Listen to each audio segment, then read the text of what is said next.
நாட்டுக்கு நஷ்டத்தை ஏற்படுத்துகிற, நாட்டுக்கு பாதிப்பை ஏற்படுத்துகிற ஊழல் செய்கின்றதை நாங்கள் எதிர்த்தோம்.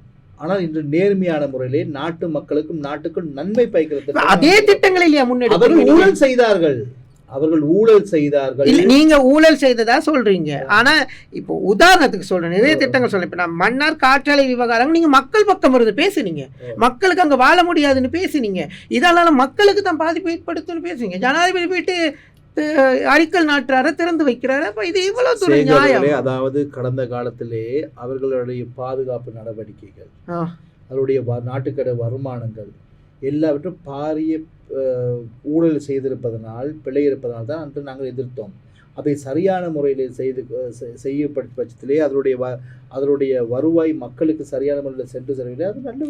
இப்போ நீங்க ஆரம்பிக்கிறதுனால அந்த திட்டத்துல மக்களுக்கு எந்த பிரச்சனையும் இல்லைன்னு சொல்ல வரீங்களா? அதிகமாக நன்மைகளை கிடைக்கூடாது. இப்படிதான் உலகத்துல எந்த திட்டம் கொண்டு வந்தாலும் பாதிப்பு இல்லாமல் உலகத்துல எந்த நாடுகள் எங்க வேண்டும் நாங்கள் அதாவது அதை அந்த பாதிப்புகளை குறைத்து மக்களுக்கு நன்மைகளை பெற்றுக் கொடுக்கக்கூடிய திட்டங்களை நாங்கள் செய்ய வேண்டும்.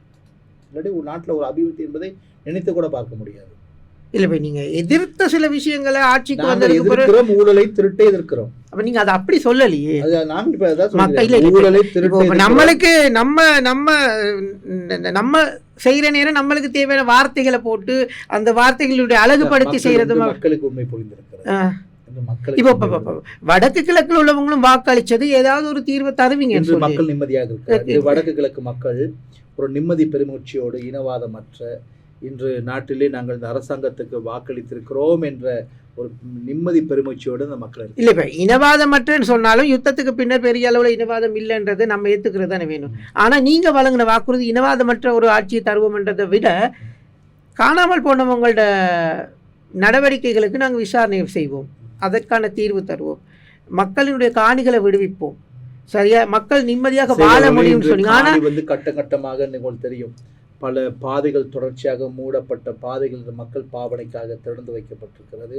இன்று காணிகள் மிக வேகமாக மக்கள் பாவனைக்கு கையளிக்கப்படுகின்றது என்று இன்றும் பல